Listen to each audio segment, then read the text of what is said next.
Good morning, girls. This is the lesson of grammar. It's clauses, your practice book, page 37 and 38. Okay, the previous lesson was about compound sentences. So, what do we mean by compound sentences?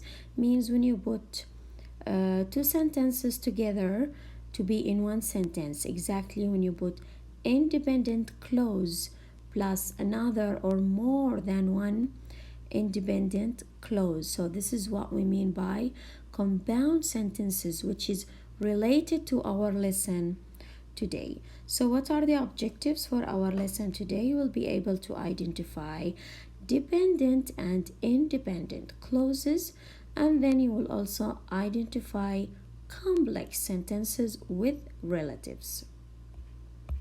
Let's start. So what do we mean by clauses? When I say clause, it's like a sentence. So clause is a group of related words containing subject and verb. It's like the sentence. We have subject and verb. We call this clause or sentence. All right, girls. So clause is a group of words that has subject and verb. Then we have two kinds of clauses. Two kinds of clauses. The first one is independent clause. The second one is dependent clause. Okay. Independent clause can stand alone as a sentence. Like, for example, my dad flew on a plane to Texas. So we have subject, verb, and it makes sense. I can understand from this sentence. It's okay.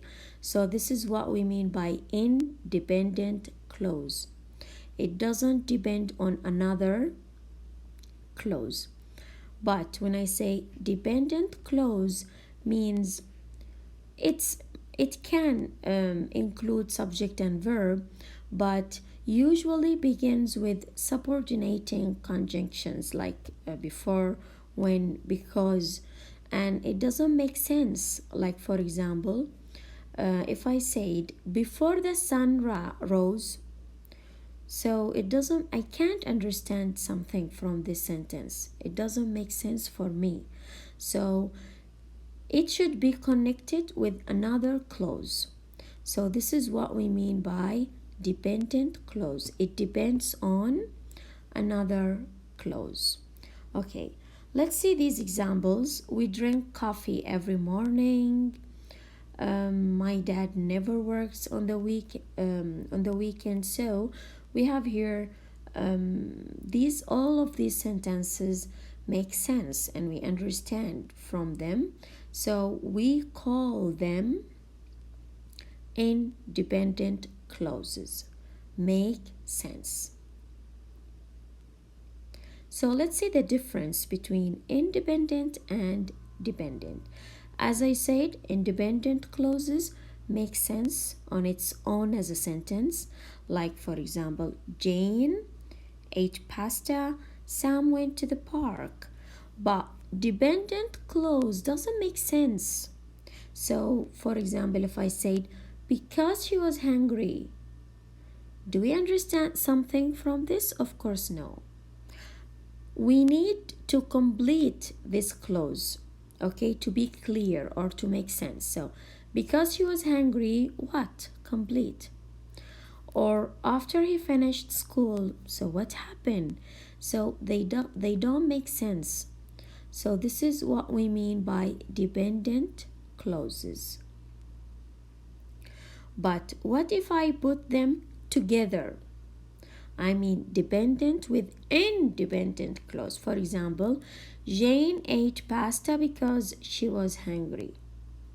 Does it make sense? Yes, of course. Sam went to the park after he finished school. Yes, so we have this sentence includes dependent and independent clauses. So this is what we call complex sentences. Complex sentences, girls, includes an independent and one or more dependent clauses. So this is what we mean by complex sentences. Like for example, here we have some examples. When he handed in his homework, he forgot to hand the teacher the last stage. So we have independent and dependent clauses. Okay, usually these complex sentences includes the relative pronouns or adverbs like who, which, whose, that, where, or when. Okay, so the subordinating conjunctions like for example who, whose, whom, which, and that, we call them relative pronouns. And these like where, when, why, we call them relative adverbs. So we have relative pronouns and relative adverbs come within the complex sentences. Let's take this exercise in your book, page 37 and 38. Okay, so what are you going to do in this exercise? You will just read the sentence and write. If it is independent, you will write only I. Dependent, you will write D. The first one, she got a perfect score. Yes, it makes sense. So it will be, excuse me, it will be I, means independent clause. Second one, because she was so smart. So what? It's dependent. It doesn't make sense. When it was time to go, so it doesn't make sense. It's dependent. The school bell rang. Yes, it's independent. Because of the heat outside, it's dependent because we have the relative, this one. I felt very sleepy. It's independent. The doctor helped. Independent. Before I could ask. So before, it's dependent. Then when people drive fast, so we have when, dependent. The last one, it can be dangerous. It's independent.